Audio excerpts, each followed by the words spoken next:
Enjoy the show. Play on my channel. They're going to a place to help some people named Roy and Ed.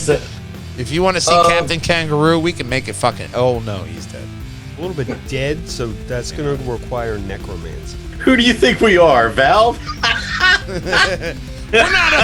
We're not afraid of threes, motherfucker. I was getting a cup of coffee. That was it. I just went to Starbucks. Some coffee. What the hell? You turn to the dark side, one cup of coffee. You're live in the Triforce streaming podcast. on the interwebs everywhere. This is the 273rd Perjangers and Wall Hangers Media Network presentation. And of course, we are the Triforce Podcast, of course. I am your host, Matthew B. Grill, the Matman.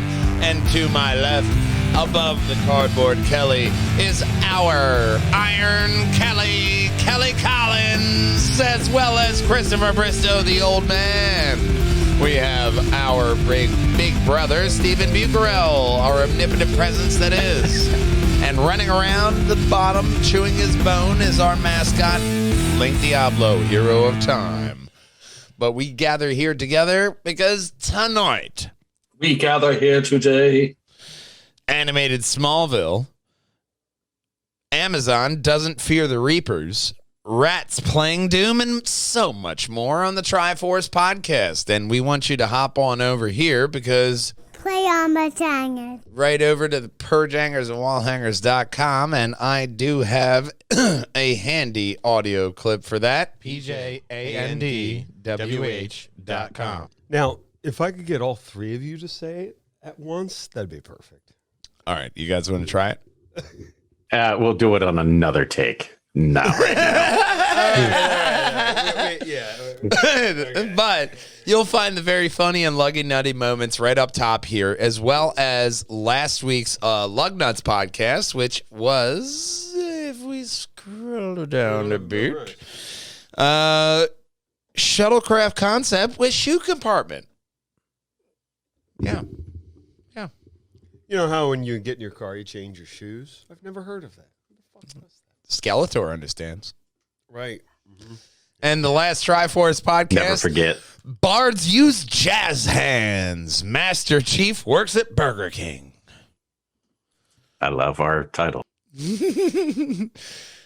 Bards do use jazz hands. I mean, they would be the ones that could pull off jazz hands, you know? Or spirit fingers.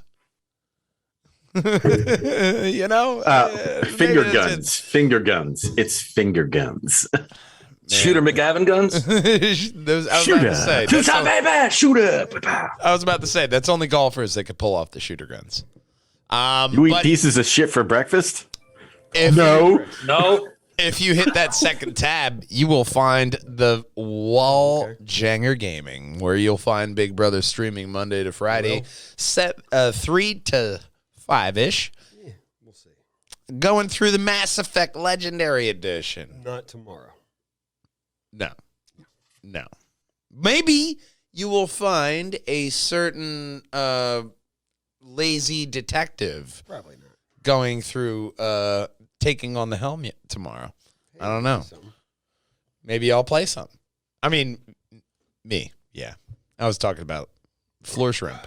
But anyway, we have a show in here somewhere. We do have a show in here somewhere because our first story is a new trailer for Demon Slayer Kimetsu no Yaba's Entertainment District arc, which has been revealed.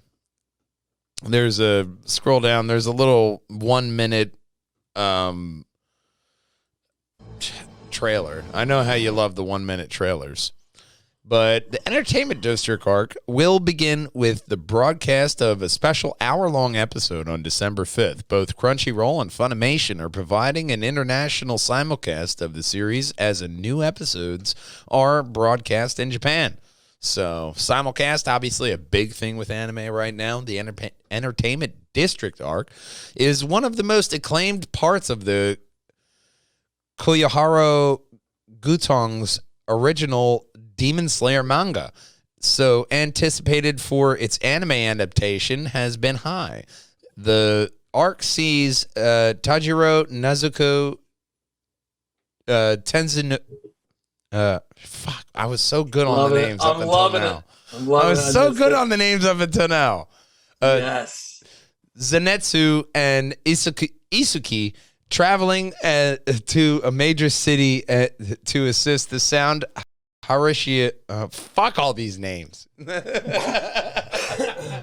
They go into a place to help some people named Roy and Ed. They're gonna call them. They could Hishira. be male or female. Roy is. So, a major those city names, to assist the right? sound Hashira in his investigation of a series of possible demon-related disappearances with the area's red light district. The trailer reveals Look, there demons are are goblin hookers, and we got to do something about it. You know, you can't have demon and goblin hookers. We got to stop them from taking the hookers. Kill these demons quickly. I live for a We got shit dream. to do. I Sorta. dream for a day that hookers are not demon vampires. I feel like that would be a stand that Kennedy would be behind. Okay. As the trailer reveals, there are indeed daemons. Damons. A whole bunch of Damon Wayans all over operating. It's like, I'm going to get you, sucker. Operating within the metropolis. Just nothing but demons. Or demons, rather. Operating within the metropolis, and one of them is a member of the you juice in the feared... hood. In South Central. and one of them is a member of the feared 12 Uzki. Oh, not them. Yeah, man. So the new arc will follow the season's current arc, which was a TV adaptation of the story that was previously adapted into a 2020 movie, Mugen Train, which became the highest-grossing anime movie of all time. Okay. So they have that notch on their belt. But they made it into a TV adaptation. Yeah, I know. No, it really does deserve being heard twice. But the 7-episode arc aired its final chapter on November 28th, while the part of the season was mostly created from footage from the movie. Anime studio Ufotable created a brand new prologue episode centered on the flame Hashira, Kojiro Rizango, as well as 70 brand new scenes and names of characters I will never, ever get right in a million years. But throughout the arc, in order to encourage fans to give the Mugen Train a story, a rewatch, they added in all of this new content for the fans. And, I mean, as far as anime go, Demon Slayer is a fucking drama-filled ride. And I would recommend anybody to watch Demon Slayer all the way through on Funimation. Thank you, old man. But it is well worth the watch because the girls are watching that right now. So, God bless their hearts, because that would really, I feel like that would connect with them, because, you know, in the beginning episodes, you see how close the family is together and how quickly that is unraveled. And then you have your, hero seeing, wow, I'm actually really good at this combat thing, and going on from there and impressing people who have been doing combat for a while, like, you got some stuff, kid, which pretty much describes like 5,700 different anime. So, question regarding anime, not the specific one. Yes. But not a question, just a comment I've noticed. 42. The answer to life in all universe? yes. Yeah. No, so why is it that it just seems like the more Japanimation, the Japan ones, don't give a shit about any kind of content that's freaking weird? So remember how I put in the group chat recently? I think Big Brother attributes it to the radiation. I think there's radiation or something, and So- all the seafood they eat. The Japanese are weird. It's sushi mixed with radiation. Japanese TV? It's weirder than reason- Mexican, like the Mexico TV. If you've seen like Telemundo and all that, like No, that's kind of normal, but like Japanese is completely weird compared to they're- that. Listen. So the reason I'm saying that, remember in the group chat recently, I put that I've started that new anime, Elfen Lied. Yeah. I have that It in my is- list. It started out pretty good, but it's so freaking weird that I had to turn it off. Like, there's like no awkward moments that like Look. I don't want to see. Like, Have you ever had a candy that you're like, you know what? I just need to take like 2 bites of this. I'm going to set it aside, and I'm just going to like come back to this occasionally. No. That's what some anime are. You just have to come back to it. this just has moments in it that's like, yeah, I don't want to watch that. Yeah, no. Like, Oh man, don't like watch this Goblin Slayer. weird shit. Yeah, no. There are moments in anime which are very either really awkward or just like bad. Just Yeah, like- well, I was reading the reviews after I started watching it. I was like, everyone was saying the same thing, like, oh, it's got a great story, but like some of the stuff they put in it, like, Just was like fast forward to kind of those like, parts. oh, Just skip that shit. it falls on its 15 face. seconds it is a forward, lot that you 15 have to skip, seconds. but- Although- So I was just curious if you notice, like the American animes or the ones geared towards more American kids and adults are Now I a will little say this. less strange when it comes to certain things. One anime that I did check out on Netflix, and it's a Miller World property, which, you know, Mark Miller, Netflix bought his comic fiefdom, I'll call it, for lack of a better word, and they're now producing that property. Now we're starting to see the fruits of that content, and Super Crooks is one of the properties that came out with that. I'm actually very impressed with Super Crooks, but it has that kind of like weirdness to it, but it's also an anxiety weirdness to where you don't know what you're going to get into the episode. I usually I'll knock off like 1 or 2 of them, and then I'll just let that one sit. But it's still really good, but I have to take that at chunks. Like 1 or 2 episode chunks. Yeah, you also have to look at Japanese culture is a little bit more accepting. Oh, yeah, I wasn't trying to go into too much detail what I'm talking Well, no, about. not but into yeah, that, it's kinda- but you're kind of hitting it on the point with that, Chris. Like what was shown was like, oh, I wouldn't want to like watch that ever. man, Like, Yeah, watch, what we watch deem Steins is Gate. like You'll see. what we deem as cringeworthy here. They're more like, as Kat would say, no kink shaming, because they're a little bit more. That's on They were every repressed for No, like fucking Japan- ages, and now they Japan has it as a law, as no kink shaming, because some of the shit you see in anime is downright. The only way you can describe it is from, hang on, let me look it up from Webster's. Fucking illegal. Fucking weird. Illegal in the United States. In the United States, yes, but fucking weird is the official dictionary definition. But a lot of anime or animated properties may actually have some potential, like this next story. Because Michael Rosenbaum confirms Smallville animated project. IGN recently caught up with Rosenbaum, who confirmed that indeed an animated continuation is in the works, despite no official announcement at the DC Fandom. Here's what he had to say about the proposed series. It's something that we were passionate about, something we love. Hopefully, we're going to obviously share with Warner Brothers when the time is right, and hopefully we'll be able to work with them. And that's about all we can say about that right now, Rosenbaum. Oh, so you haven't asked Warner Brothers if you're allowed to do it yet? Oh, No, okay. but fans have actually pressured and found leaked footage that this was a thing after the fandom of just Michael Rosenbaum and Tom Welling just happening to show up at the 20th anniversary of Smallville.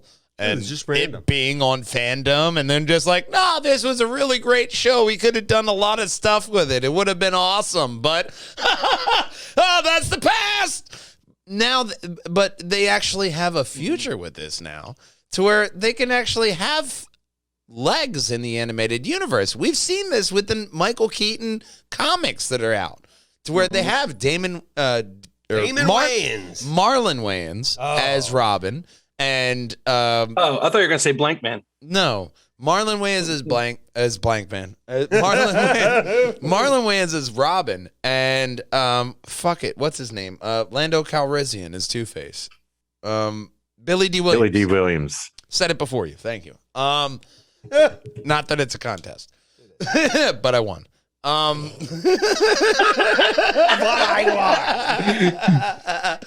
Okay. I took my fuck it all before this episode, so I'm good. So did I. But it's one of those things to where FUKITOL. you have 1,500 these- milligrams. You have these properties from our childhood to where, like, oh man, I really would have wished that this property would have had legs and continued. Now you have that opportunity, if all the people are still alive, to do it in animated version. Or not in prison. Well, you can get around the prison thing.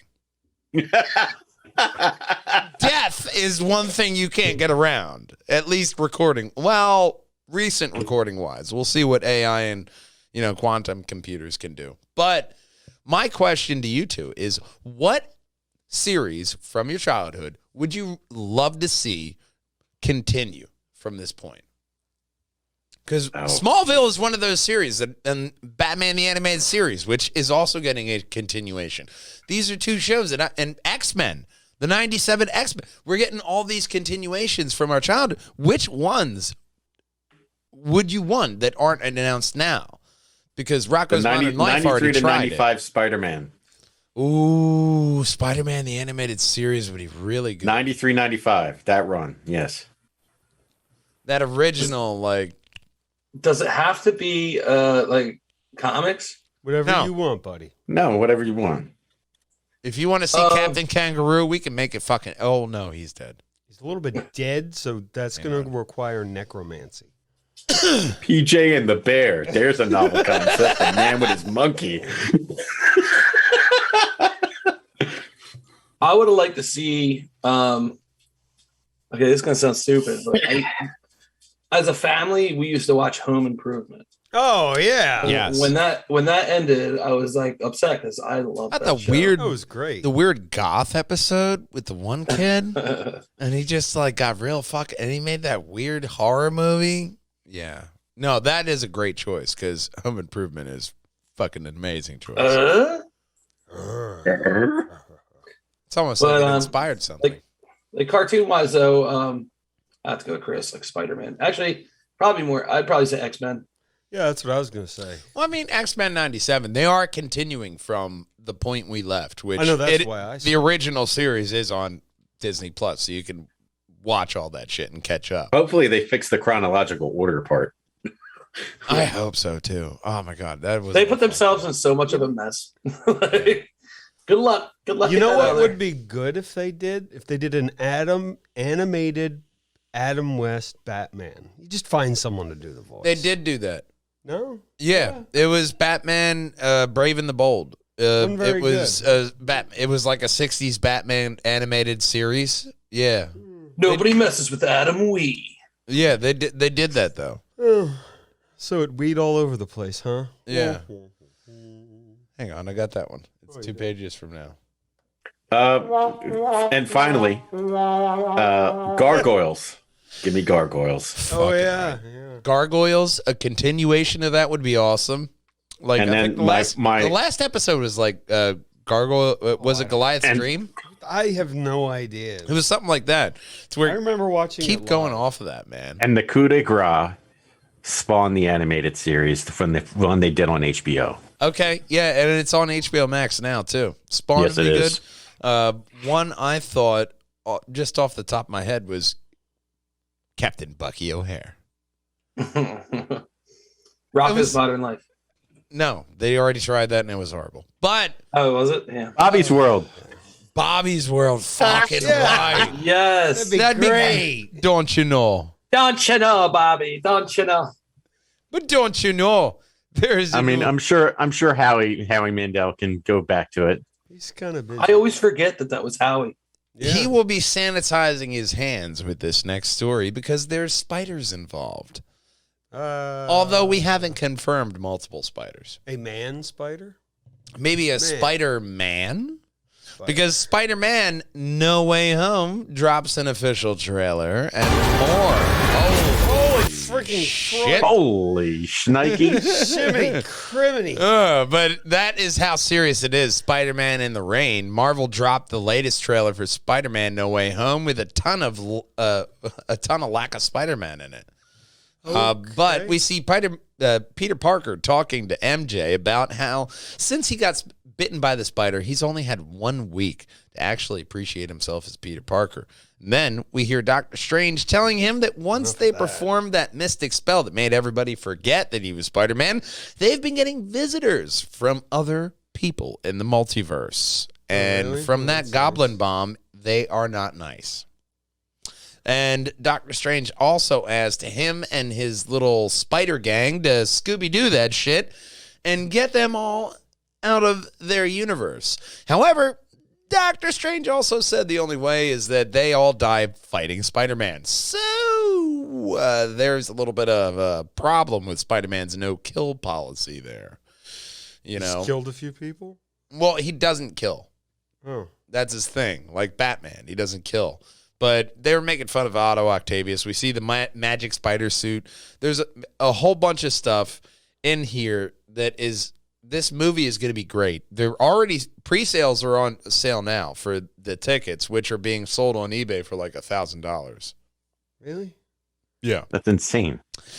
It's coming out. I mean, December it did break 17th. the website. Yeah, December 17th. It broke the internet once they dropped the ticket pre-sales on Spider Monday. I also have tickets to Middle Earth to sell if someone would like some then. Yeah. Middle Earth? Anyone going to Middle Earth? No. But here, Spider-Man, this scene really makes sense now because Spider-Man is trying to find a way to not send these people home without killing them. Because apparently Doctor Strange is just like, fuck it, kill them. I'm with Doctor Strange. Fuck them. That's it. Only way to do Back it to is your kill them. universe. That's it. You gotta off them. We got our classic Goblin, a different Goblin. We have MJ falling like the classic, Gwen Stacy thing. And here at the end, this is what has fans really speculating because there was a portion at the end where they see like the reptile's head jut down like somebody's kicking him to where we're still thinking multiple Spider-Man. And there's the Gwen Stacy moment. But Spider-Man No Way Home. Mary Jane always falling. Really has fans captivated. We've heard Tom Holland say, I don't know, maybe this is it. Maybe this is the last one. I don't know. However, Spider-Man movie producer Amy Pascal has told fans that No Way Home is not the last Spider-Man movie. Why would you do that? She says, this is not the last Spider-Man movie that we are going to make with Marvel. This is not the last Spider-Man movie. We are getting ready to make the next Spider-Man movie with Tom Holland and Marvel. We're thinking of this as 3 films, and now we're going on to make the next 3. So there's Star Wars in that shit. We have, this is our original trilogy. Now we're going to get the sequel trilogy of Spider-Man films, which is going to break the mold on Spider-Man of what we know actually now, to where, no, you don't do more than 3. Now, with Sony and Marvel behind this, we're getting 2 trilogies of Spider-Man. Be like, who do you think we are, Valve? We're not afraid of 3s, motherfucker. So, Kelly, where do you want to see them go in this next trilogy? Because obviously, this is like they're ending off the No Way Home trilogy with a Spider-Verse. So where do you want to see the next trilogy to go with Spider-Man? As you know, I wasn't always the biggest Spider-Man fan. That's why I asked you first. I know. That's why you did. You put me right on the spot. I would like to see more linking up. I would like to see more of the multiverses linking up more. More different characters involved with Spider-Man. Like, they want to involve the Fantastic Four. If you're doing another trilogy of movies, I was actually involved Johnny Storm. I was actually thinking about going that direction. Or the other guy. Because Fantastic Four could have been so much better. And I think if they did something like that, they could definitely revive it. It would definitely make it a lot better because well, you look at the games. Even a subpar 4 would be nice. You look at the games with Spider-Man, and even in this the PlayStation Spider-Man game, you still had Johnny Storm and different characters coming in and saying hi to Spidey. So you still had that Marvel interconnectiveness. And that was really one of the better things of the game. Old man, where are you siding with it? Where do you want to see the next trilogy of Spider-Man movies to go? Are you looking Connect forward Venom. to the Venom? Connect Venom. Now, do you want to connect it to like the King in Black, to where you start getting into the but symbiote universe? I want Venom to be the end game, like of this. I want the inception of the Sinister Six first. Let me ask you. And then Venom to come in. Did you watch Venom 2? And the end Not yet. credit? All right. Well, watch Venom 2, and then I think that will more be solved in No Way Home. Because I'll say it right now, I think Venom is going to be one of the Sinister Six in this movie. Let me ask you this. Like, all right, because I didn't see 2 as well. So. What about Morbius too? Well, that's to come out next year, so I think that's later. So that's, I think, why we see Michael Keaton, because multiverse right now, we're tying everything together. Yeah, let me ask you this, Chris. When you say Venom, so you're talking about like the new Venom movies, not the Tobey Maguire, Tom Venom, Hardy, correct? Okay, not Tobey Maguire. I still want. So I want a Topher different Grace version of Venom. Like I want Tom Holland to get his black suit. But you don't want. Giggity. See, I haven't seen, like you said, I haven't seen. I haven't seen Venom 2. Title of the podcast. So I haven't seen Venom 2 yet, so I don't know how that's going with the way that Tom Hardy plays it, because he plays it as like more of a good guy than a bad guy in the first one. Well, he's an anti-hero in the first one. Yeah. So Spider-Man being such just a hero, Well, that's that's kind of where hard, because then you're going to make Tom Hardy's character become a lot worse. It's just I can't see him doing that. Eddie Brock was always narcissistic prick. He's a narcissistic always out for asshole, but he was never evil. He was. We never said he was never evil. That's the definition of an anti-hero. In the comics and in the animated Spider-Man series, he was always spiteful against Peter Parker and Spider-Man for being better than him. You can have a rival and still be a good person. You can still have that still be rivalry self-centered between and be them. a good person. What I'm trying to say is how you said you want to tie those together. Would you make them allies, or would they go back to being enemies? They would go back to being rivals. It would be like a one-upsmanship. But would it be? What I'm saying though is, how would you, knowing that the character that Tom Hardy's playing in that Venom series, and knowing how Peter Parker is, and especially with Venom being that way, how would you make that? Like, who would be the villain in that movie? Nobody. No one would. You would have it. It's a very. Do you see where I'm trying to go But with it's this? a very common trope right now, is not having a villain and just having a misunderstanding and having that be the main. You're allowed to plot tell a point of the movie. story, and like Venom can think that Spider-Man's an ass, and Peter Parker can think Venom's an ass, and then they have this come to Jesus moment that we're actually doing the same thing against each other. Why don't we work together? And then exactly what I'm trying to say is the movie. So we have the title of the next Spider-Man movie is Spider-Man: Tale of Two Asses.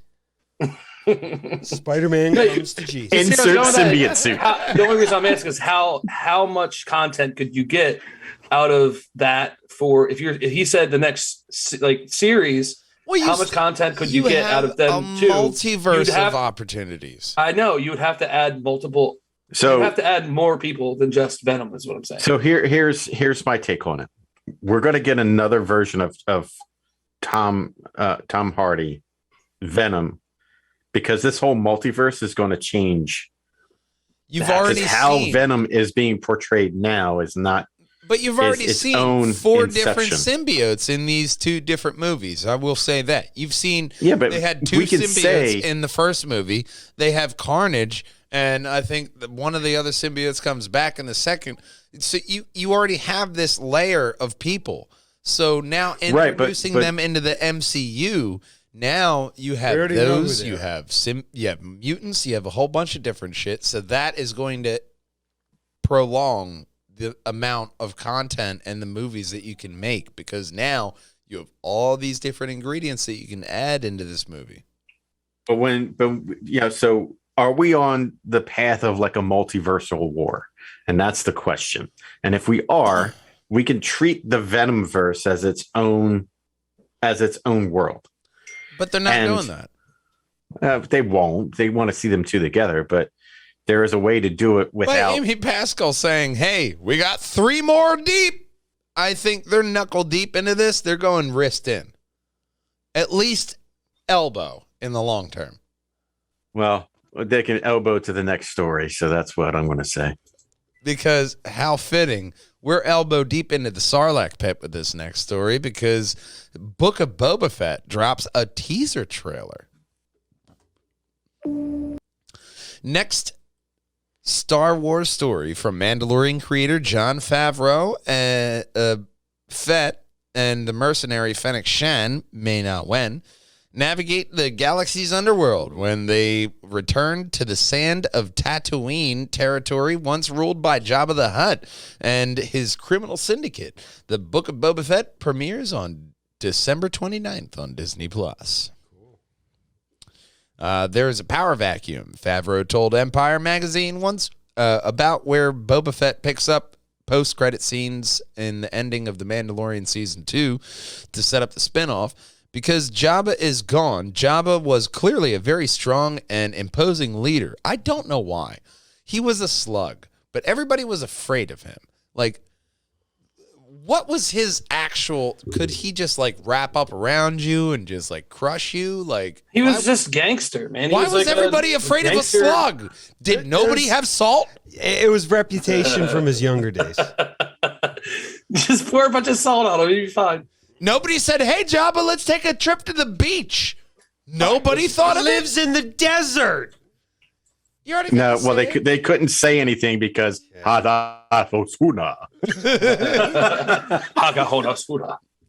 But he was an imposing leader for some reason. A strong listen, and imposing listen. leader. He was a powerful crime lord because his family was powerful crime lords. So It's all about the family. yeah, it was basically he was like the like the Don Corleone. I mean, his family, they were worthy of So They ruled He was with an worthy. iron fist. And yeah, Favreau says you pull somebody like that out of the ecosystem of Tatooine and Hutt space in general, and you're going to have the opportunity that's ripe with the gangster genre. and you that- hear about it in Clone Wars, by the way, that about yeah. his family being a huge crime organization. You see it in the And games as well. They hold The a lot Hutts. of power. The Hutt Syndicate is very powerful. And with this, it's the gangster genre. Apparently, they own a big portion of the galaxy. Yeah. It speaks to the American soul wrong. because the gangster genre is very popular with everything. And then you have Bounty Hunter, and then you come out with a gangster saga. Like, that's a smart play on fucking Star Wars Disney move, because you're playing to your audience. Hey, this is a bounty hunter. He's just trying to make his way, but he's a good guy. Now you got fucking Boba Fett, who I guess you could call him a child war trauma. He's a clone. Clone His veteran. dad thing. got his head chopped off It's true. There was a lot of trauma there. right in front of him.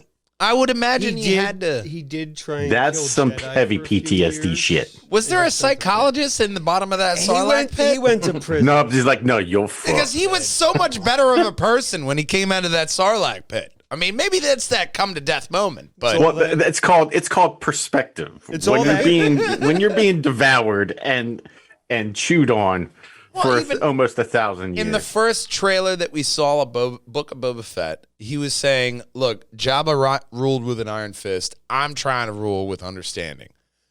And respect. So And an iron fist. He is ruling with respect, but I feel like he's going the Jedi way of like, look, what happened? Sets the lightsaber down. No, what happened? You know, that real intimidating, but still honest and, different kind of perspective than you would have gotten from Jabba, you know?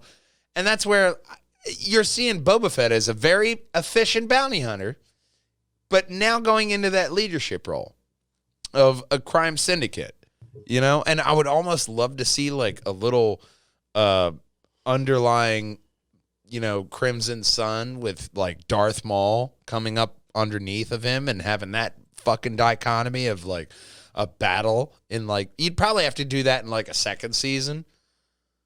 But it's one reason why I love Star Wars. There's so many characters that you can get so deep with, and they could just forever keep going. Oh, you could have Hanzo in there.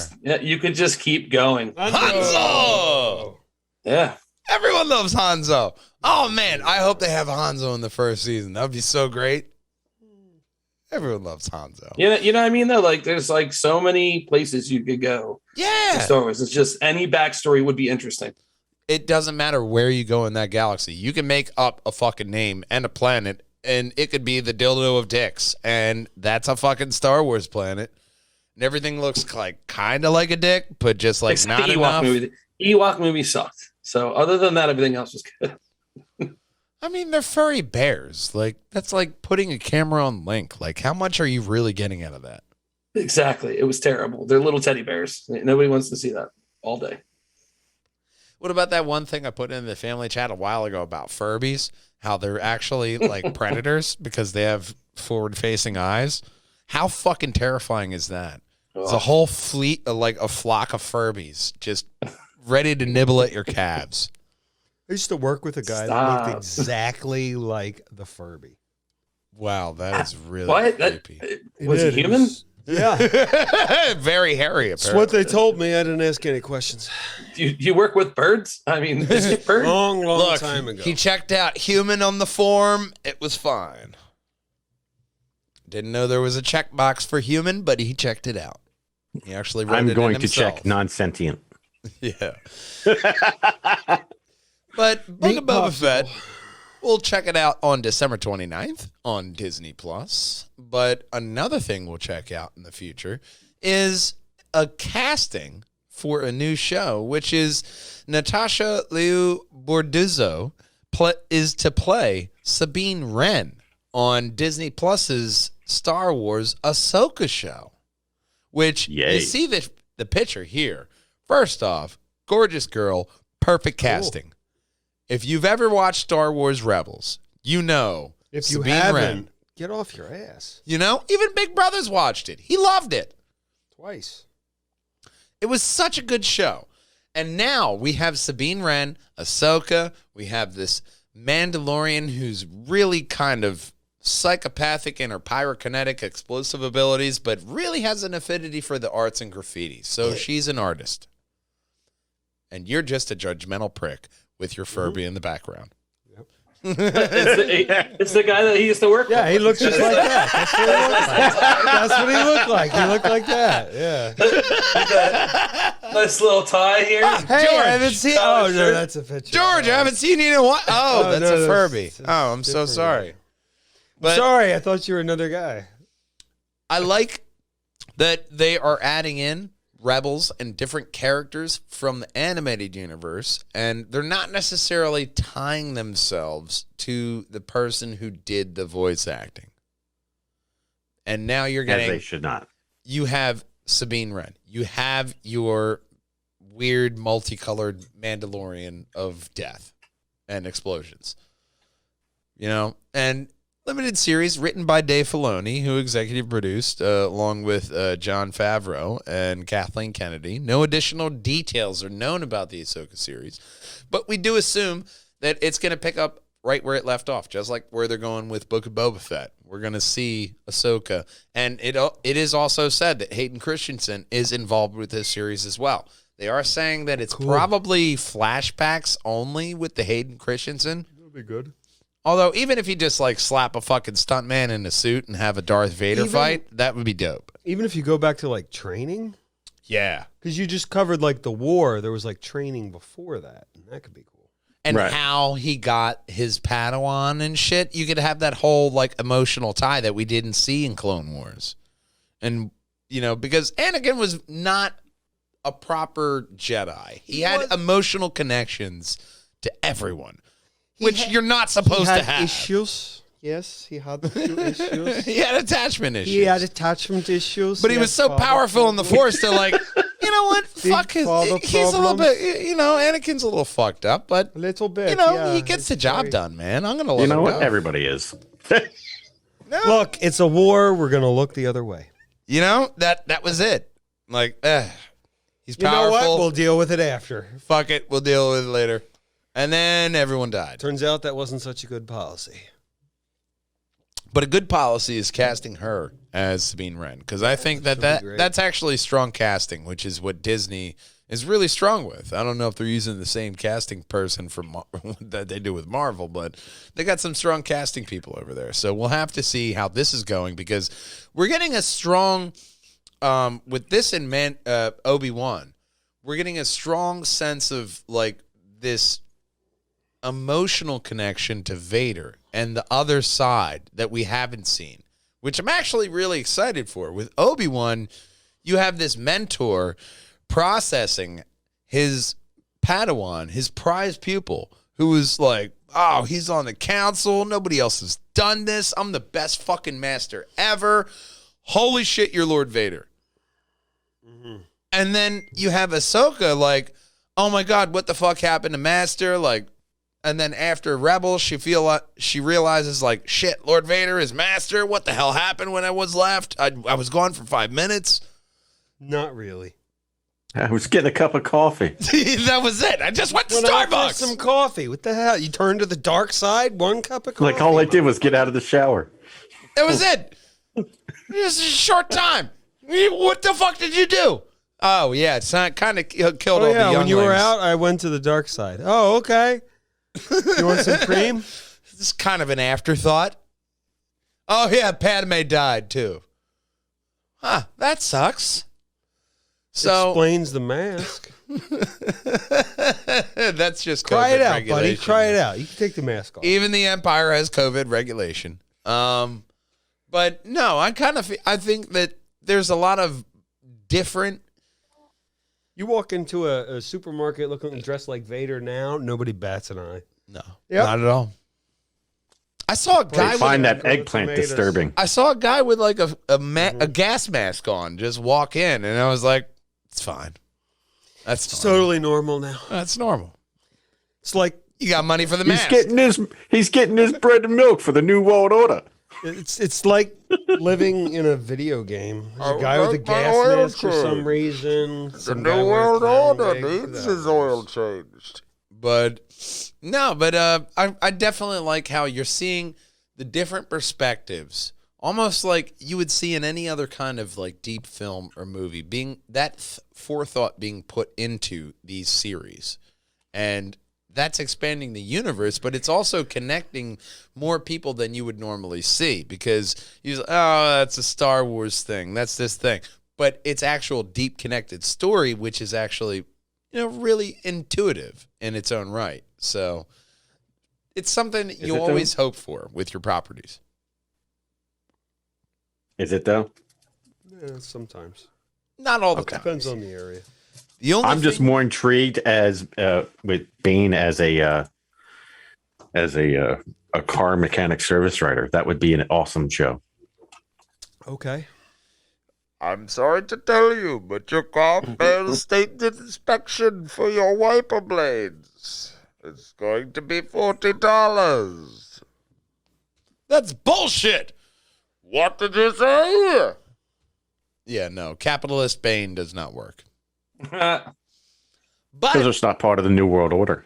one thing that is part of the New World Order is this next story, because Mass Effect live action series reportedly nearing development at Amazon. Yeah, we'll see. Mass Effect video game franchise could be the latest to jump from consoles to the small screen. Amazon See it Monday Studios. to Friday, 3 to about 5. Walljanger Over on Gaming. Walljanger Gaming. Find it on platforms This is everywhere. different. This is a small screen production. Oh, okay. It's Different not that. than the other small screen. Oh.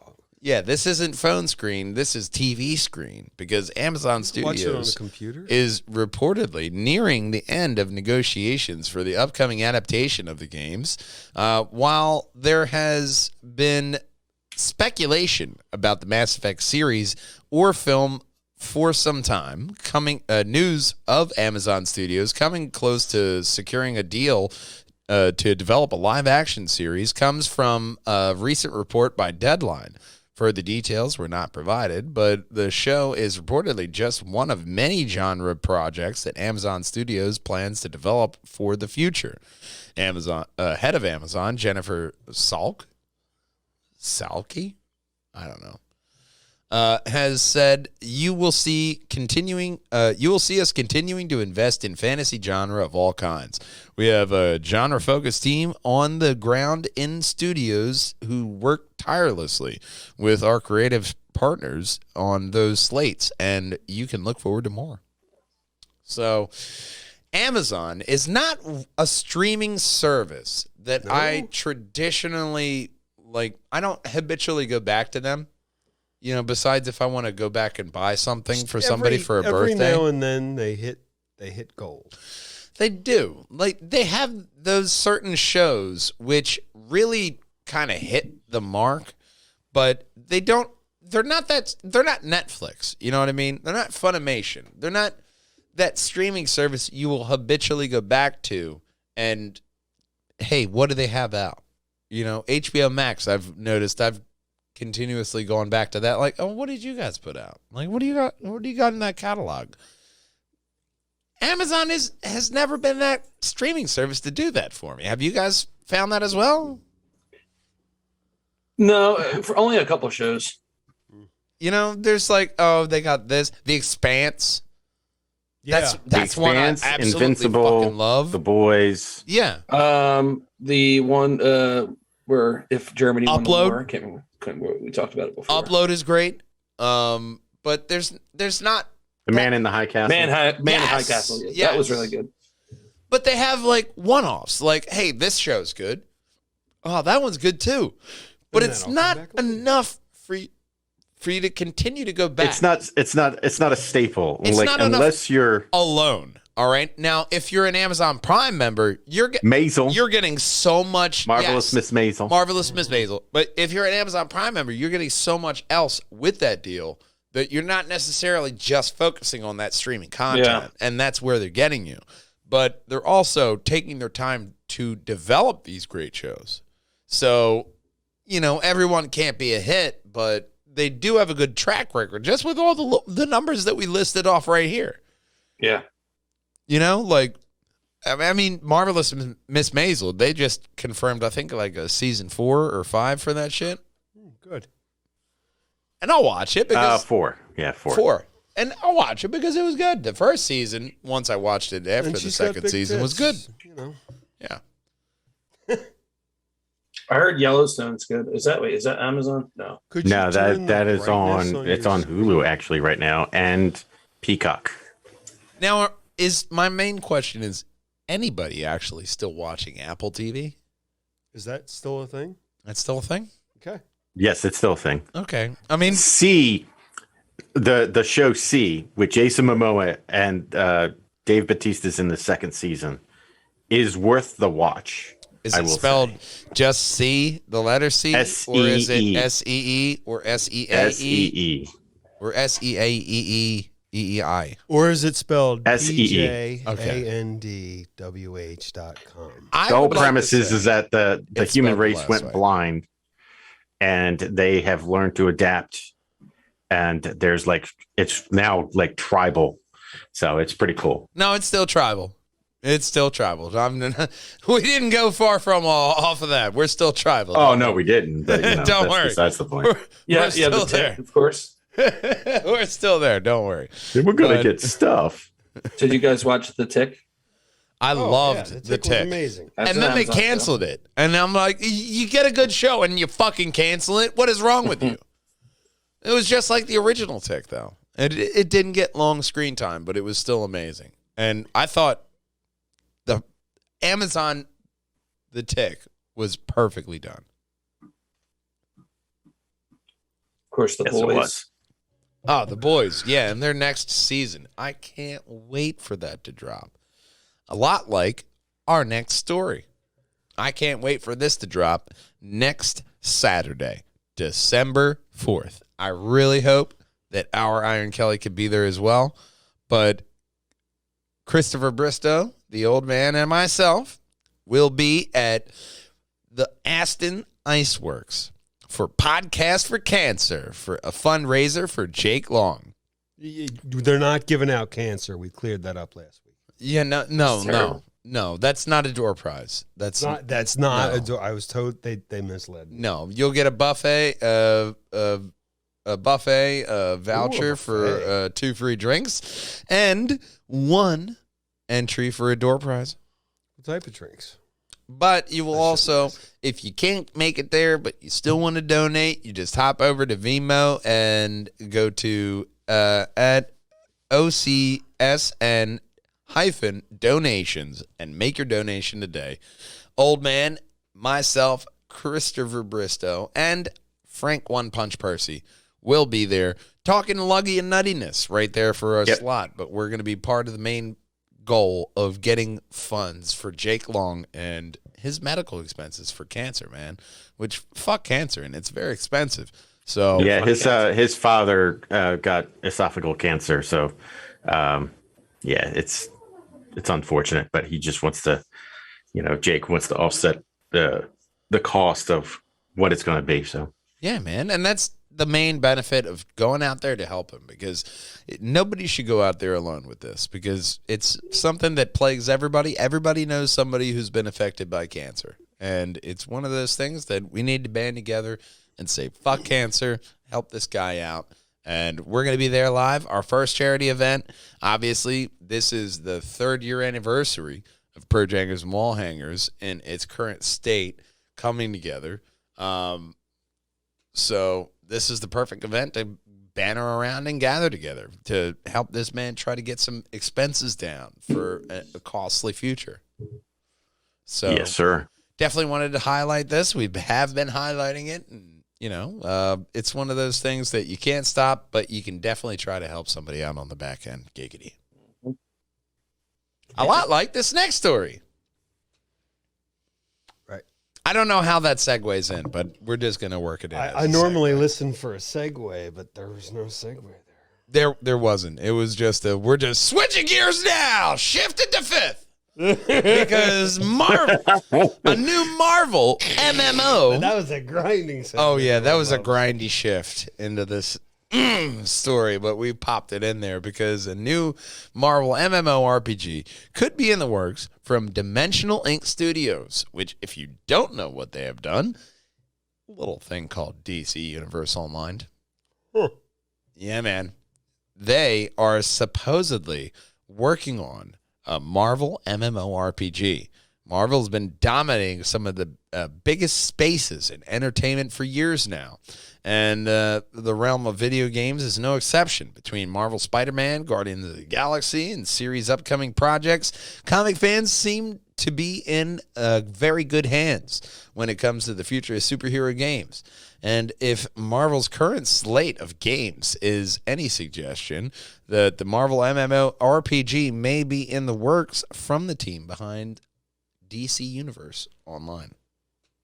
That is awesome news. I will wait to hear for more information. I loved DC Universe Online when it came out. When it first came out, that was one of the ones that I actually subscribed to. And liked the I remember. And I actually fucking bought DLC so I could get the Green Lantern shit. Like, I made my heroes in that, and it was so good. The fucking stories and the grinding and the loot, everything came together flawlessly, and I feel like that is the perfect studio to have course correct Crystal Dynamics Marvel Avengers. I would say so. Yeah, that seems the accurate approach. I mean, because even in this article, they keep going on like what Crystal Dynamics did wrong and what, these guys can do right. I'm just focused on what they could do with a good Marvel MMORPG.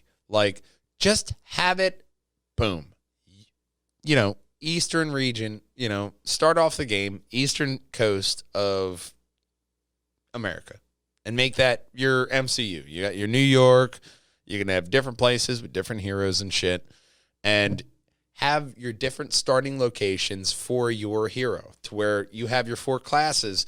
You have a different place, just like with DC Online, to where you could pick your hero, and that depends on where you start. Have that in the same Marvel sense, and then make your own Marvel hero. I would love that. Who doesn't want to make their own fucking superhero in a game? I feel like that would be the perfect thing for an MMO. We had a plethora of games that was like Freedom Force and City of Heroes, and like that is still relevant today. And why not have one of those games at the forefront with Marvel? You know what I mean? In this next gen console generation, starting off strong, having a good MMO. Boom, this is our Marvel dick. You hop in our universe as your own hero, and you go on with all these popular heroes as mentors, and you can keep going with that. Those are some of the best games, to where you can pick your powers and then go along with the story. And X-Men had a game like that. Marvel Avengers, I will say, it did fall flat, especially with the Spider-Man DLC just being literally adding Spider-Man in there and nothing else. It just, besides a cutscene, it just kind of, it was a very disappointing end to the Marvel's Avengers scene. So, with this MMORPG, I kind of hope they go along the lines of the Old Republic and what they did. They're still churning out content. Fucking 10 years later, we talked about it a couple podcasts ago, and I'm reinstalling right now. Oh no, I'm gonna hop in on that. We got to play that this week. Okay, let's do that. But it's one of those things where I want it to be like that. I want a good MMO Marvel game to be like the Old Republic. Kelly, what character, do you want to see them do just Avengers in a Marvel game? Do you want them to see, go all over, like Avengers and Defenders and every different character? I would love to see a smorgasbord of Marvel characters, not just one or the other. I'm a like I said, with the movies, I'd like to see more mixing of the Marvel multiverse. I don't know. I'm just a big fan of that. Just having everything. It's what they did with the DC Universe Online. Yeah, like when they did Marvel versus Capcom. Like, for example, Marvel versus Capcom game, it wasn't just this or that. It was like a bunch of different Marvel characters that were all in different multiverses fighting each other. All really buff. Yeah, that was a fun game too. Until they made the third one sucked, but 2 was the good one. But still, having that expansive multiverse and having all the characters together, swinging around as Spider-Man and then meeting up with Daredevil or, Human Torch, or swinging by the X Mansion and stopping by to say hi to, Professor X or Wolverine. That's the kind of thing that we should have in this game, Even if you just centered the game around New York, you could still have a bunch of different characters involved. Yeah, New York. Yeah. Hell's Kitchen. We'll just make it Hell's Kitchen. I would still love a Daredevil game. I think a Daredevil game would be fantastic. Daredevil games definitely be pretty cool. I think it would just be like Batman, how in the Batman Arkham games where you can use senses and stuff. The detective sense? Yeah. Yeah. You can't have that the whole game, though. That would have to be an extra sense. I would love to play a game as a blind man. That would be a really fun game. It just... What would it be like to be a blind superhero? I do? Where am I going? The new Daredevil VR experience. I will tell you what. The graphics in that game would be very cheap to do. Oh my god, yeah. Best graphics money can buy. I don't know. Everything's black. Black screen. Yeah. Uh-huh. Black screen with subtitles, and that's all you get. Hang on. No, you do the Ben Affleck Daredevil game to that way. All you have to do, the only kind of visuals you would get is if it's raining, and then you would get the red kind of rain and sound effects and everything. and then you'd be Oh, able to see. I thought you were kind of taking this the whole different route, like Ben Affleck signing the contract for Daredevil, like his inception to that. That would have been great. He was like, No, hey, I I'm was going to talk saying to Kevin Smith. a Ben Affleck VR Daredevil game. I would like to see it's neither DC or Marvel. Okay. I would like to see though, like as like a Easter egg character you can play as like either Kato or Green Hornet. Okay. Just even he's not Marvel or. Let's be DC, honest. obviously. It would be Kato, and then Green Hornet would just like always take credit for when you took. Yeah. Green Hornet would always take credit like that. for You would everything, be Kato every pretty mission much, you and meet. he would just be like your sidekick that follows you around. Yeah, but he would just take credit for everything that you did. Like, haha, look how I beat everybody. Like, oh my God, Green Hornet, that's so great. Well, he has all the money. I mean, he's paying for everything. So. Well, that doesn't mean it's shit. The one thing Green Not Hornet the had was workers, always, damn it. the one thing Green Hornet had was always storytelling, which, by chance, is the next story. Hey, Because procedural storytelling is exploding the possibilities of the video game narratives. Procedural stories in video games often induce a specific kind of delight. You'll know when it hits, a realization that the code and algorithms of the game seem to be generating a coherent narrative from your own impulse, seemingly chaotic actions. It's what 2020's sensational Blast Ball and this year's breakout indie hit Wild Myth shared in common. Wilder Myth. Wilder Myth? Is that Wilder what it is? Myth? Wilder Myth? Wilder Myth. Dwarf Fortress as well. Yeah. We'll just call it Game of Thrones. So essentially, what they did with Shadow this, of Mordor's on here too. we all know procedural generated environments. We all know procedural generated everything. This is procedural generated storytelling. And so it's Dungeons and Dragons in video game. yeah, that's essentially what the whole article was trying to say. Yeah. So we have an AI dungeon master. Yeah. AI That's Dungeon pretty Master cool. might be the title of the podcast. Isn't it Your crazy? guns to AI dungeon master. Isn't it crazy how like D&D was looked at as like, oh, you're so nerdy, you suck, but now it's like becoming popular again. I just imagine- we gotta reach out to Doug and do the Perjanger D&D. Yes, but I just imagine the most nerdy guy ever with the fucking taped horn rim glasses, just in a fucking tuxedo, walking down a red carpet, like, oh my God, it's Major Master 20, Major Master 20, please come interview us. And then, Sector 9 of the G-Force says we're not supposed to do that. what is your inspiration going into this D&D match? I'm like, well, I'm just trying to keep a level head and make sure the narrative goes straight and forward, and making sure that everything followed is all the rules in the section G of the 36B. I mean, let's says be that- honest. I'm a level 20 mage. Nothing can stop me right now. Like kind of. I just imagine that kind of like esports Dungeons and Dragons kind of level, but that's not what this story is. This story. You know what I want though? I want Greg Proops to narrate it though. That would be awesome. Okay. I will allow that. Drama, as video games continue to prove, is harder to convince players of than space itself, which makes procedural success all the more eye-catching. From mainstream hits such as The Sims to cult classics like RimWorld, now it feels like this sandbox approach to storytelling is starting to bear even greater narrative fruit. If you ask game makers about their origins of the procedural narratives, you'll get nothing resembling a Hold on, consensus. They use The Sims as a reference? I think Sandbox coins been going up too. Yeah, they use The Sims.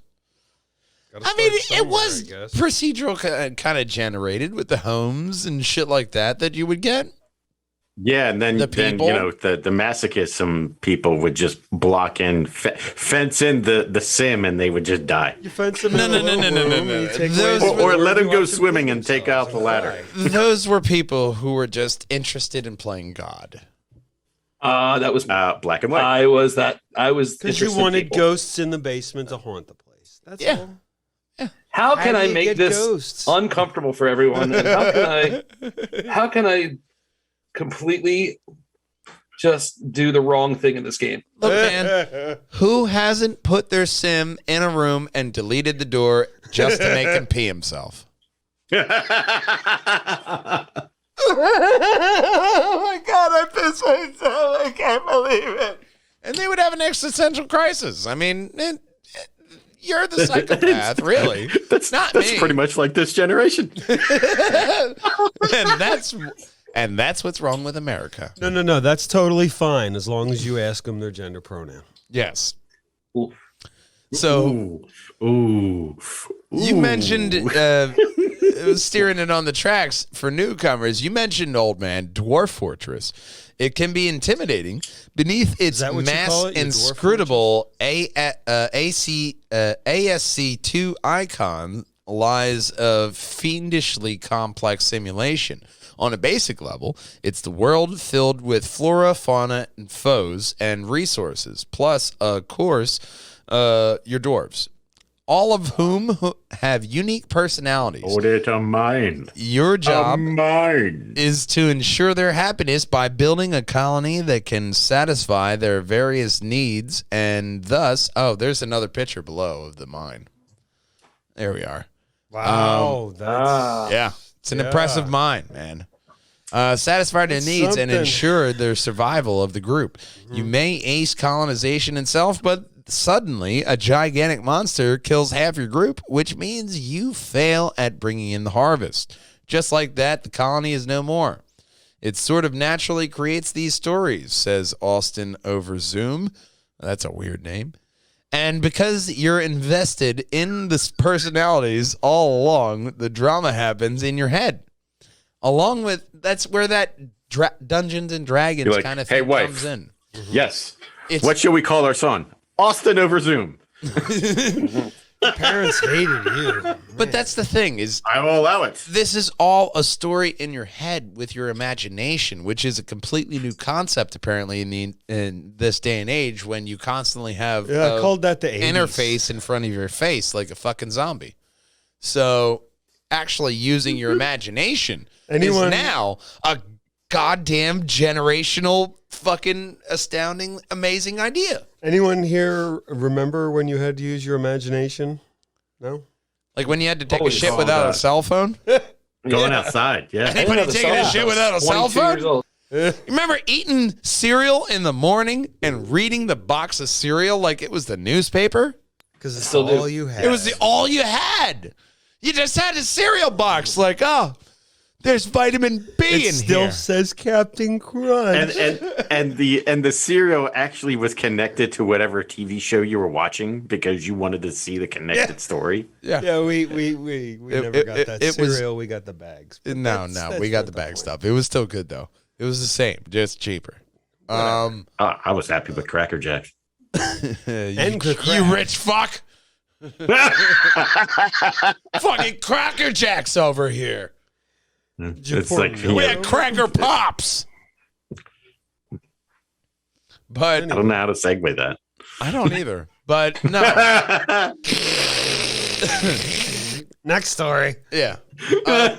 Procedural generation may be the future, but another thing that's the future, well, that's rats playing Doom. Oh, yeah. Got rats. Rats named Carmack and Romeo are playing Doom. Now, this is the fucked up part. There was the video, but there were actually 3 rats, okay? Carmack, Did one Romeo, did they team up and kill the other rat? Carmack, Romeo, and Tom. All right? Tom. Yeah, Tom. I can see why Tom went. But they didn't mention Tom. Tom was the forgotten You never beetle. talk about Tom. Yeah, Tom's the What's this forgotten guy beetle. doing? Now, this is it.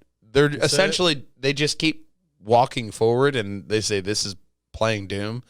But as far as a rat goes, this is actually pretty impressive getting a rat I guess. because they have the hand in the back to where if they can't move back, because if they want to move back, that little robotic arm pulls up on them and kind of nudges them forward. They're not really playing the game. It's just drinking the juice out of the well, it's thing. the reward center. So he's getting them like right here. Hey, he's playing Doom. Let me see him killing shoot some this He's thing. not imps, even shooting the guy. sipping his gin There. and juice. No, Oh, he got it in. that's where the robot arm comes into play right here, to where he said he didn't have time to reinforce the behavior of shooting mechanics, but he had the time to reinforce the behavior of walking. So the main thing here is that he got rats walking through Zoom in a straight maze. Now make them go. But he in also left and right. experimented with the fighting here, and he had 3 different rats: Carmack, Romeo, and Tom. Tom was actually the one who was more inclined with the shooting. So, maybe don't include Tom in future studies. That's Tom's how a little trigger happy. That's how Planet of the Rats happens, all right? I'm just a rat playing my Doom. I'm just a rat in a cage. Despite all my rage, I'm just a rat playing Doom in the cage. Sipping my gin and juice. But the really cool part is that he got rats to play Doom, man. I mean, this is just another good, feel-happy story of trying to make hey, we're talking about Doom again. Still, 40 40 years later, we're still talking about Doom. Yeah. About Doom. Yeah. But rats are playing Doom now, 40 years later. I mean, hey, they had a little process to go through. And technically, they just walked forward. So we still have a long way away. We'll allow it, though. Rats actually playing Doom. They're not going in on real tournament and getting top kills, No. They were walking forward, which most people in our day and age, we're surprised that most people can walk forward and breathe at the same time. It's very true. Very, very true. But one thing we're also astounded at is the end segment, which is, what would your sci-fi dream job be? Any kind Holodeck of installer. All right. I would be the holodeck installer. You'd be perfect You because you're wouldn't want to IT. be the holodeck cleaner. Oh, No, I don't want to be the cleaner. no. That would get way too messy. Holodeck installer, because I would be the one testing out all the programs. God, it's all common put- shit. What the hell? Why did I take this job? Why is this holodeck program send hentai and it has Bucarel on it? Hey, man, I don't clean up. I don't clean up. I don't ask questions. All right. Let me tell you which mine would be. All right. I have a couple, so I hope I don't repeat anyone's, just because That's I all right. couldn't decide which one was best. Keep firing off. Keep shooting them out. Someone will catch them. Gigas. Avatar Finger guns. operator. So Avatar operator. Oh, that's cool. All right. That'd be pretty dope. Ghostbuster. Oh, yeah. Less kind of on the Ghostbuster, because I My know they favorite haven't. because I love the movie and I love. I know they I haven't put the love- physical harm in there, but that dog had very sharp fucking razor teeth, okay? And those dead people could have probably given you tuberculosis, all right? There's problems with being a Ghostbuster. Avatar and Men in Black are my two favorite, or my two that are like that. So I would be Men in Black, but my favorite altogether, because I love the post-apocalyptic, cyberpunk, dark synthwave, everything. So a replicant hunter from Blade Runner. Oh, yeah. All right. That'd be cool. Yeah. Let's hope you don't get it wrong. Just say. Oh my God, that was a little girl. All right, guys, my bad. I was wrong. Insurance covers that, right? Just here, call that number and file a The claim. number on the back. I just love those kinds of, like, that movie. And Call the number and 42. file a claim. The insurance adjuster will give you money for your dead daughter. I'm so sorry.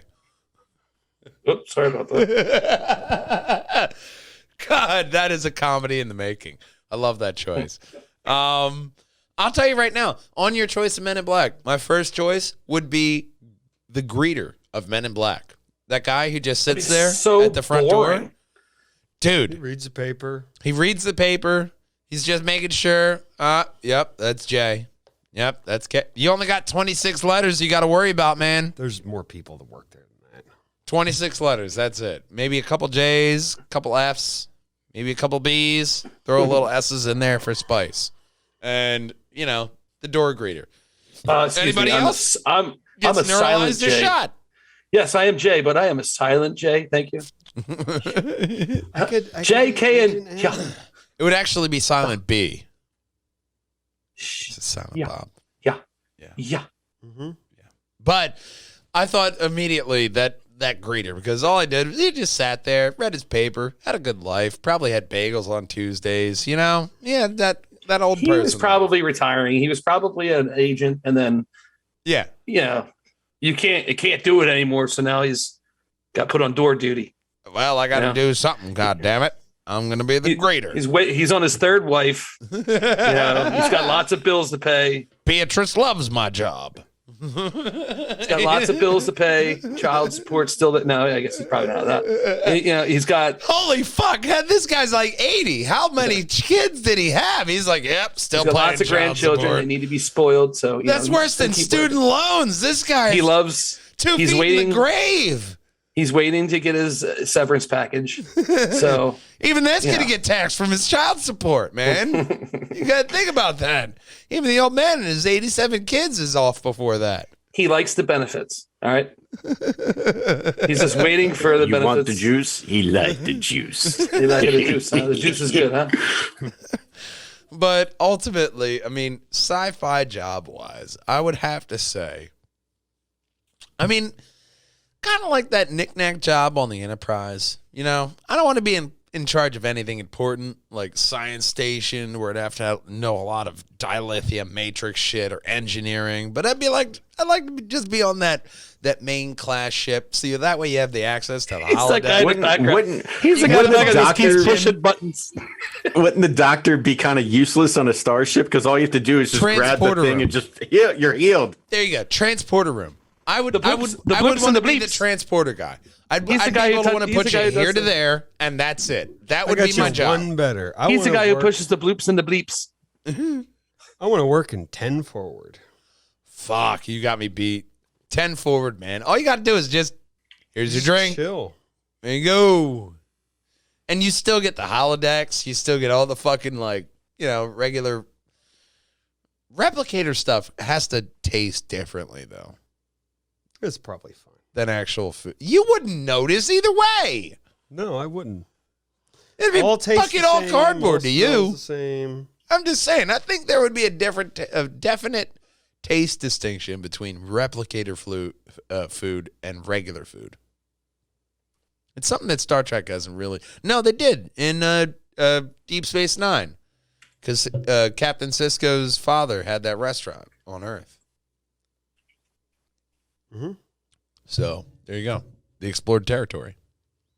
Unlike Star Trek, but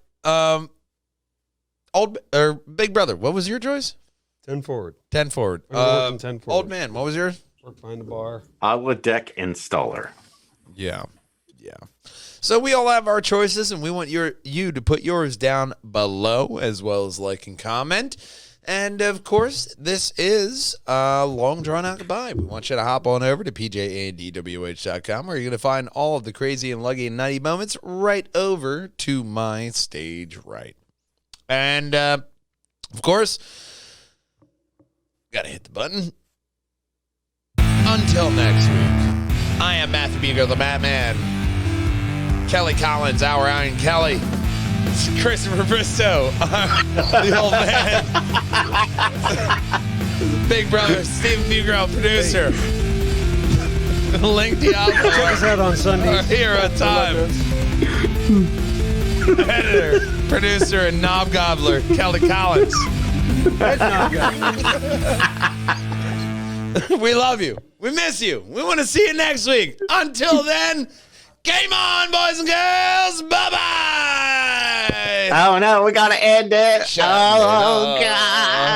Oh, God. Bye-bye. Bye-bye. Play on Perjangers. That was a good segue. Our Island Kelly. Oh, that break for you, man. That was awesome. I held it until the That's end. you good. I held it in the end. Up until that mixing board, man, that really got. I was like, brain not compute.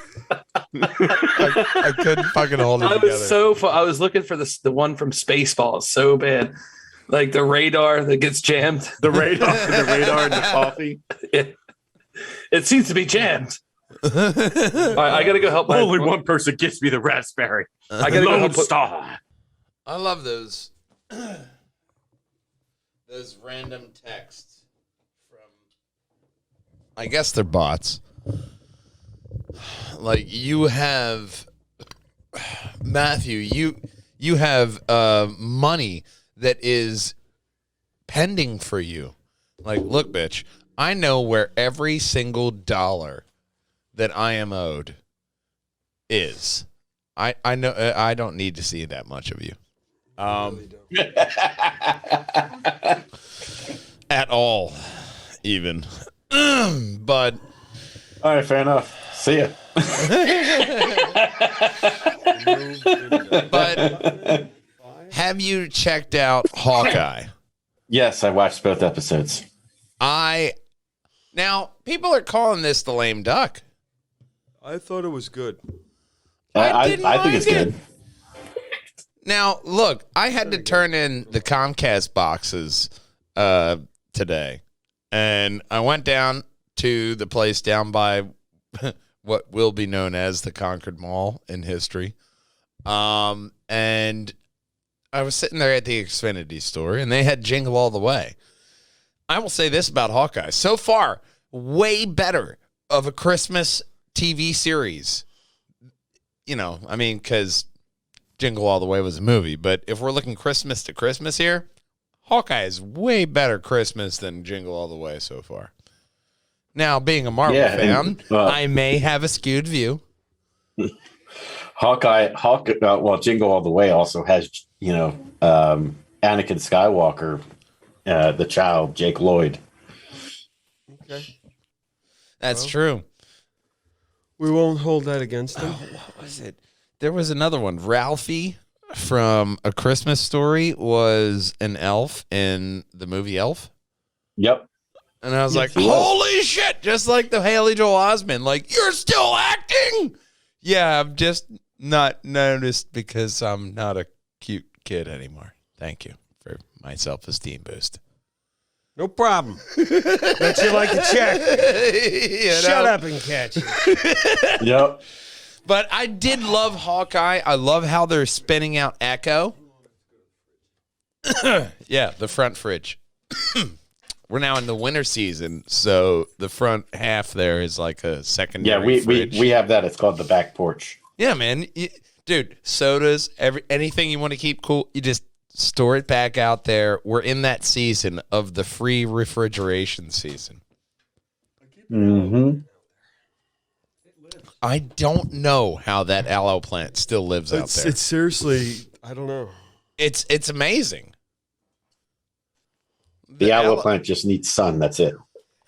Well, You'd be surprised at what it can live through. And now it is naturally from the desert. Okay. So that makes sense how it can withstand extreme heat and extreme cold. Okay. What can also withstand extreme heat and extreme cold is the fucking game that I bought on Steam that you need to play, which honestly, dude, I spent 9 hours playing this game. And you know me, I don't get to play games unless I'm on vacation. And hang on, I am on vacation. Yeah, imagine Thank you. So I got the chance to play yesterday. Guardians of the Galaxy. First day of vacation, I was like, I'm going to do something I don't get to do. I'm going to play a fucking game. And I bought it on sale for the Steam Autumn sale, not Autism sale. At my first He look. told me, he's like, hey, I got it at the Steam Autism sale. What? Hang on. No. Autumn sale. Autumn's not Autism sale. I thought that was a very, very specific sale for Steam to be having. I mean, I thought it was a very good, maybe, subconsciously, I was like, an Autism sale. Of course I'll buy this game. It's supposed to be good. And I wasn't disappointed. Guardians of the Galaxy, or Marvel's Guardians of the Galaxy, it is cut along the same ilk of what they Insomniac did with Spider-Man and what I hope they're going to do with Spider-Man 2 and then also Wolverine. This is another, it's not like the Telltale Guardians of the Galaxy, but it is in the fact that they see the core structure of the characters and they know what they're doing story-wise. This is a single-player game. And us knowing already from reporting on it that it is Peter Quill. From even, the first 8-9 hours of playing this, you really appreciate Peter Quill because they're not Marvel Cinematic Universe-ing Peter Quill. They're keeping it close to the vest with the comic universe. So you're getting a true Star-Lord. An amazing soundtrack still. I mean, it's almost a necessity. And the story alone builds the characters alongside you to where it's true in classic form with video games to where you get that, hey, man, this is your side characters who boost your ability during gameplay. Like, each of the Guardians have power-ups and abilities that you invest in RPG-wise, and that helps you, and then you unlock different abilities with them. But the story growing with them as well as your fucking guns adapting and overwhelming. It's just, why couldn't they do this with Avengers? And we'll be this is not the first time I will mention this quote, but it is the first time because it's the end credits. But Guardians of the Galaxy game, I got to blow them, man. They fucking donked that game. So it's on the Steam. You have it too. You need to play it and just let me know what you think because 8-9 hours in, I'm like, damn, I have no issues with it. And I'm playing on Steam and, I haven't updated my drivers, but there are some graphical glitches in there. But I think I won't have that problem. I do not mind it on my end because I know my system. And I'm like, you're going to get that with a AAA game. But with your system, I feel you will have an optimum experience and you will actually see, and like, damn, you'll agree with me. Like, no, this is a really fucking good game. So I had to key you in on that in the end. All right, well, thank you for the key in. Guess what? It's installing now. There we go. Now, Kelly did say that he was going to be in. I sent him the link to his messenger as well as the regular stuff, so we'll have to see if he joins. But that's all the really end chat banter that I wanted to mention. Besides Cowboy Bebop, did you check it out? I am finishing up the animated series, and then I'm going to start that because I wanted to do it justice. Okay. How far are you in the animated series? Halfway through. All right, so you're already well past the point to where they did in the live action. But no, you need to watch that all the way through. And that's anybody watching this, is that Cowboy Bebop, man. And I'll say this, Ultimate Walljanger Bob, my cousin, as opposed to the other Bob we always mention. Yep. Up and down in the water. Yeah, and the company Bob, up and down in the water. But Ultimate Walljanger Bob, or Funky Butt on Twitch. Mr. Funky Butt. I'm sorry. Mr. Funky Butt.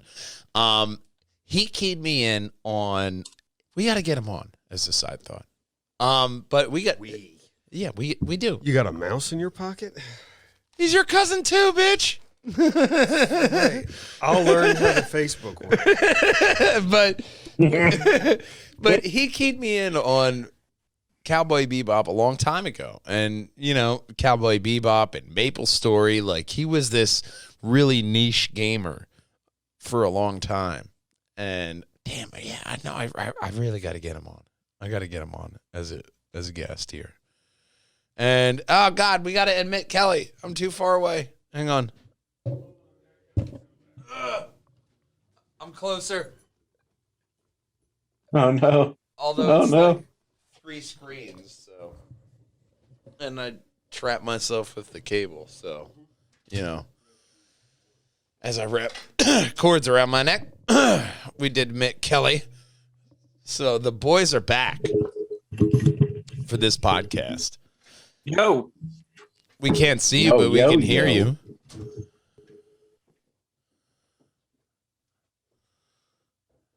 We already have one omnipotent voice, Kelly, so we're going to need your camera on for this, unfortunately. Big Brother already has a nice that photo. market. Yeah, Big Brother already has that market cornered. Yeah, the loop me in. Hold on, fellas. Okay. Yeah. But Cowboy Bebop, live action, it takes it in a different direction, like they said. However, it's still in that same time frame that we're used to. So it's still in that adaptation range, right? I still really appreciated how true they were to the story with having those moments like right out of the anime. Yeah. And also adapting it to the real world, but still keeping that same jazz feel of there he is, but still keeping that jazz There's feel. that sexy boy. Oh, hey. Sup, bitch? Oh, I gotta take my shirt off. Yeah, you're not gonna He's hear fading any. in. You're not gonna hear any arguments here taking your shirt off. Oh, yeah, the yellow. Yeah, the yellow. Yeah. Yellow. The will yellow definitely fade. Throw that out.